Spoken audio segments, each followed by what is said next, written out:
I recently gave a talk at Google Next on building AI agents that work. There was a lot of interest in the talk, but it was not recorded. So I thought I'll create this video and share some of the learnings that I had over the last couple of years while building agentic systems for enterprises and startups. Now, here are a couple of pictures from the talk. It was supposed to be the last talk of the day, but still, I think the turnout was pretty good. And I had really great conversations after the talk with some of the folks. So I thought I'll put together this video. It's going to be an extended version because I don't have any time limits. Okay, just to set the stage. So first we are going to describe what agents are, because it's really important to have a concrete definition of what an agent is. When people talk about agents, usually they're referring to different things. Now, in the actual talk, I had a case study, which is not relevant to this video, so I removed that. And the main focus of this video is going to be on the lessons learned. So I have worked with enterprises, startups for the last couple of years. And this basically is going to be a summarization of some of my experiences while building agentic systems. Also, overall in the industry, I think we are seeing some best practices that are being emerged. So we're going to look at some of those as well. Okay, so the first thing is, what exactly is an agent and how you define it? You probably have seen this diagram in some shape or form before. But essentially, if you're looking at a React agent, the agent is able to plan its actions. At the core of the agent is a large language model. Then the agent is able to execute the plan. For that, it needs an orchestration layer. Also, it needs to interact with its environment. So you have the tools or function calls that it can use to interact with the environment. And then it also observes the results of its actions. And based on that, it can modify or update its plans, right? So essentially, you need to have a large language model, set of tools, then an orchestration layer.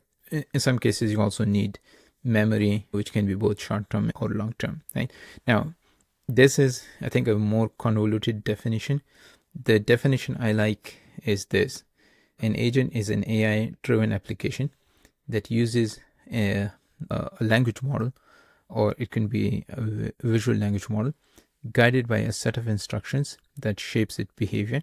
So the set of instructions are basically what plan it can take, or the system instructions that will control the behavior of the agent.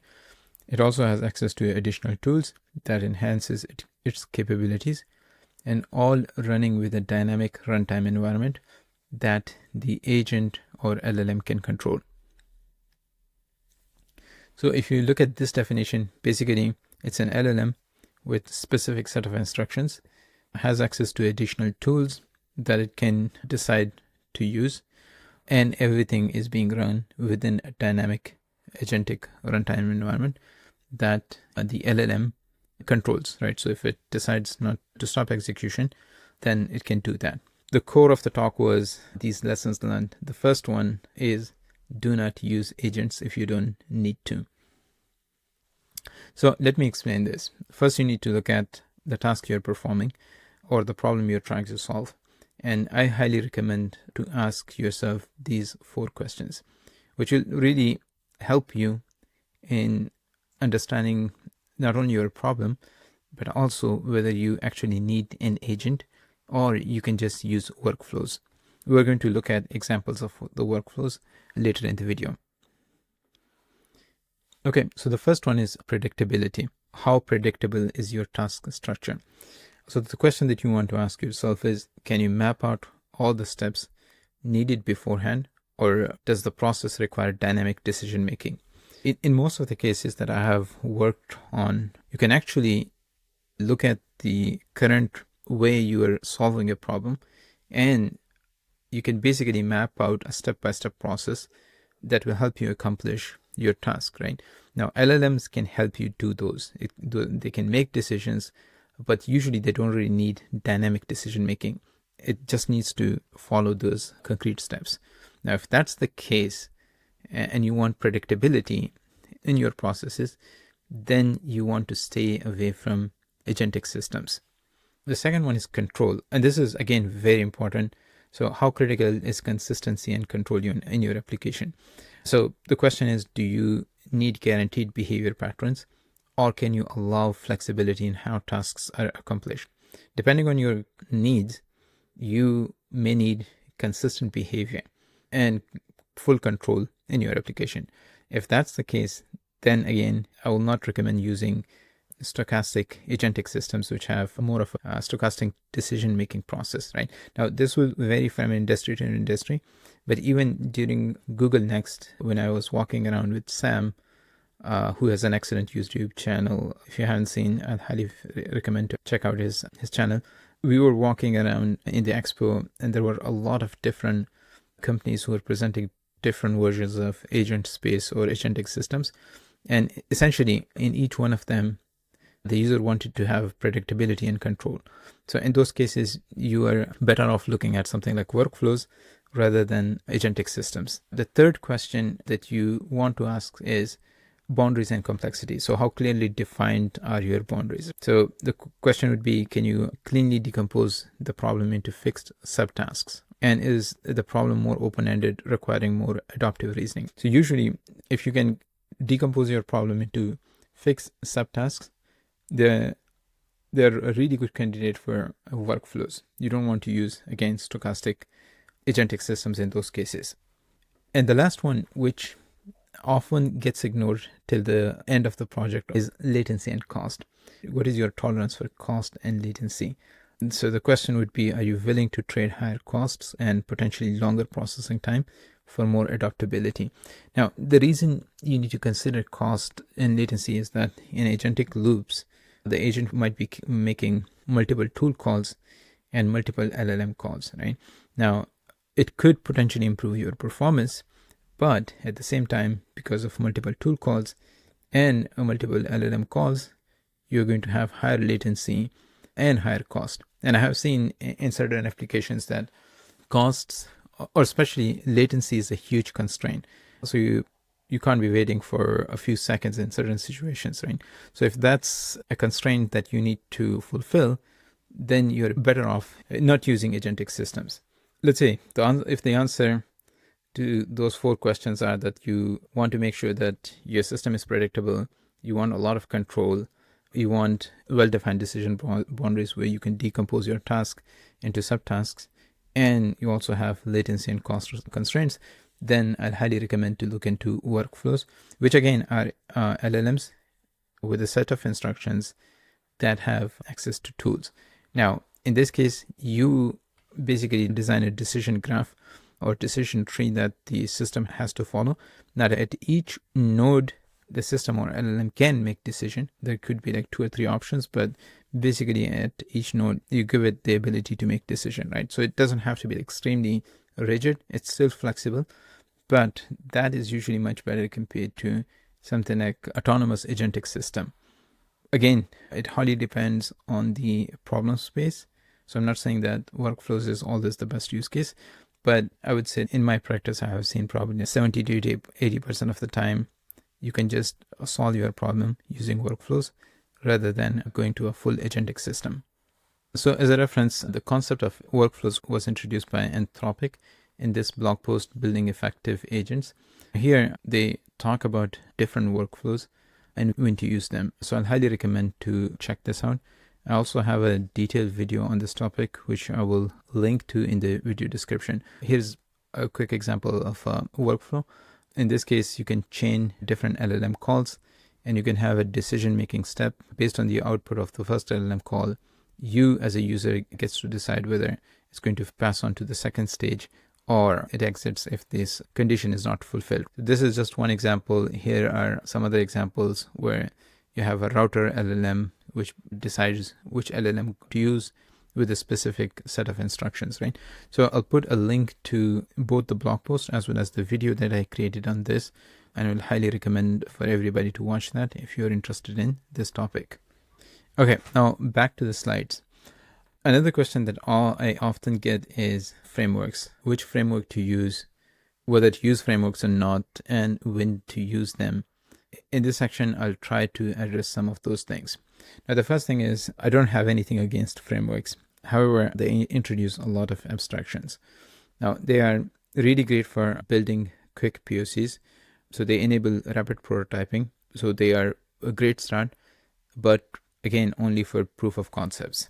There are some really great frameworks out there, and each one of them have their own advantages and disadvantages, right? So there's LangGraph, Crew AI. I might be missing a few others. I think AutoGen, small agents. Now, Google has their own agent development SDK or agent development kit. OpenAI has their own agent SDK, right? So you have a lot of options, but personally, I think they're really great for quick prototyping. Now, why do I think they're not a good option for development? So the first is most of these frameworks have a lot of hidden details, right? In order to make them work, there are a lot of hidden system instructions. So they basically hide the internal working, right? Now, most of these are open source, so you can actually go and look at the system instructions, but still there is a lot of abstraction that is added, and you're essentially giving a lot of control to the internal mechanisms that these frameworks or abstractions uses, right? So that's why you want to be wary of those things. Second is deferred decisions. So usually you want to identify specific limitations in their systems, and you want to identify the goals of your system that you are building, but the frameworks will force design choices before you even have identified limitations in your systems. So that is another big problem with choosing a framework, okay? And the last one is that for your specific problem, these frameworks and abstractions could lead to suboptimal systems, okay? Now, one thing you can do is you can start with a quick prototype using a framework. Let's assume you choose LangGraph or Crew AI, whatever you choose, right? Then there are going to be a lot of abstractions and a lot of other things that are not needed for your specific application.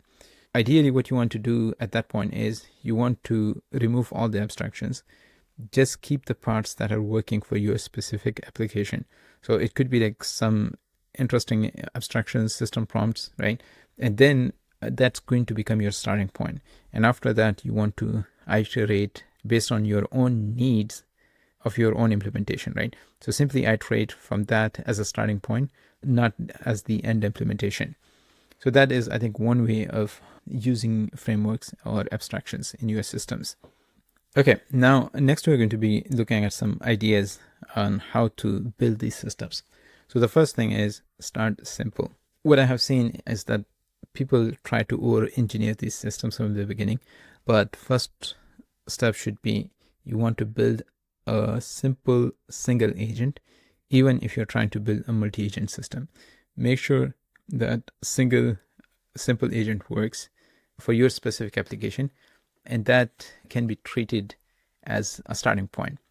Now, after that, just like any other traditional machine learning system, you need to observe the behavior of your system, what functionality needs to be supported. You need to understand that. And then based on the observation, just iterate, right? So a simple example would be you, let's say, make an update, you observe it, and for observation, you want to use an evaluation data set. It doesn't have to be a crazy big, probably 10, 15 examples of the type of behavior that you want to see is good enough. Create an evaluation data set in the beginning, start smaller, see what functionalities work, what do not work, and then iterate, trying to address the missing functionalities. At the same time, you also want to iterate on your evaluation data set, add more and more examples, and then this cycle needs to be repeated multiple times until you get to a system that is good enough for your application. The third one is prefer functionality. So functionality over complexity. Again, simple developer working system, prioritize usefulness, and do not try to over-engineer it from the beginning. And some of these frameworks and abstraction will actually force you to over-engineer your systems, right? So that's why I highly recommend to start simple, and then as needed, just add more and more complexity. Okay, the last part is prompting. First is clarity in prompts. So prioritize clarity in prompts that the model can understand. And I can't emphasize this enough. One of the biggest issue that I see in practice is people think that these LLMs are magical systems. As the capacity or capabilities of these language models or generative AI in general increases, they will somehow understand our prompts. That is not the case. Especially with the reasoning models, you need to be extremely specific, and you don't want these models to make any assumptions about your intent or your problem. Now, one way to do this is that when you're planning agents, think as the model and how the actions are going to look like for the agent. So put yourself in the shoes of the model or the agent and see how different actions are going to look like for that agent. So the idea would be you want to provide as much clarity as possible in the prompt, as much guidance as possible, so that the system doesn't make assumptions, right? Now, what I have seen is a lot of people just write 5-10 lines of system prompt, okay? That is a recipe for disaster. In your system prompt, you want to tell the model everything that you want it to do, especially you want to add a few short examples on the type of behavior you want, right? Again, I cannot emphasize this enough. I have seen this in practice, and it can really lead to some unwanted behaviors. Now, the second one is do not forget tools. In practice, I have seen people write reasonably good system prompts in some cases, right? But then when it comes to tool descriptions or the parameters that are going to be passed on to the tools, they do not write good tool descriptions, right? But the model or the agent is going to make decisions based on the tool description that you provide, based on the description of the input output. So you want to spend really good time on that. And one of the ways of doing this is you, let's say, first build your tools or a small set of tools, then run a few evaluation prompts through it and see if the model is picking the right tool or not. And then you want to do an error analysis, basically understanding the behavior. If it's not picking up the right tool, go look into it. Okay, is the tool description ambiguous? That's why it's not picking the tool, or the model capabilities are not good enough for that specific problem, right? So you want to do a lot of error analysis whenever you are building these systems. Now, the last part, which I want to emphasize, is treat LLM applications or agentic applications as software development processes. So just as in software development, testing and feedback are crucial, you want to have iterative refinement in any agentic system that you want to build, right? And again, I'm going to say this one more time. These are not magical systems. Don't trust the hype that we have AGI or something like that, right? These are extremely fragile systems. Anybody who has built agentic systems and putting them in production, they know how fragile these are, right? So you want to have really good software development practices in there, and it has to be iterative refinement based on the feedback that you're getting from the system with proper evals in place. Okay, so I'm going to just repeat this one more time. Do not use agents if you don't need to.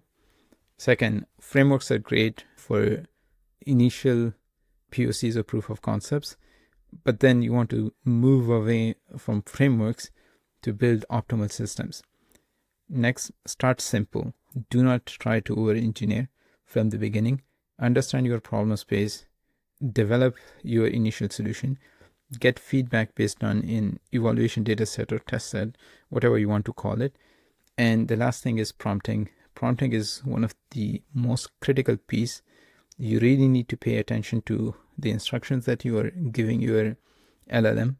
Again, these are not magical system, and I have had this experience. People think that these models may be able to understand our intent. That is not the case. Even if you look at OpenAI recently released their own prompting guide, Google has their own prompting guide, Anthropic has their own prompting guide, right? The problem is when you change an LLM, the way you instruct an LLM from Anthropic is very different from the LLM from OpenAI. So the nature of instructions also changes. And then within the same company, also depending on whether they're reasoning models or non-reasoning models. So for example, the way you would instruct an O series model is very different from a GPT series model. So that's where prompting plays a very crucial and critical role. and you want to make sure your system prompts are optimized. You want to make sure your tool descriptions are optimized, the input output of those tools are optimized. You don't want the LLM to be making ambiguous decisions. Now, one more thing which I did not cover is the number of tools. So you want to make sure that you limit the number of tools, or even if you have a lot of tools, maybe handoffs between the agents could be another way of doing it. MCP is probably another option. But if you have similar sounding names for tools or similar description for the tool, make sure there is enough differentiation so that the model does not get confused. Okay, so that was the talk that I give at Google Next, to be more precise. I also have a website now. It's a work in progress, but you can check it out. And I offer my consulting services to startups and enterprises. So if you're looking for building agentic systems and need help optimizing those, you can reach out to me. Details are going to be in the video description, or check out the website for more details. Anyways, I hope you found this video useful. Thanks for watching, and as always, see you in the next one.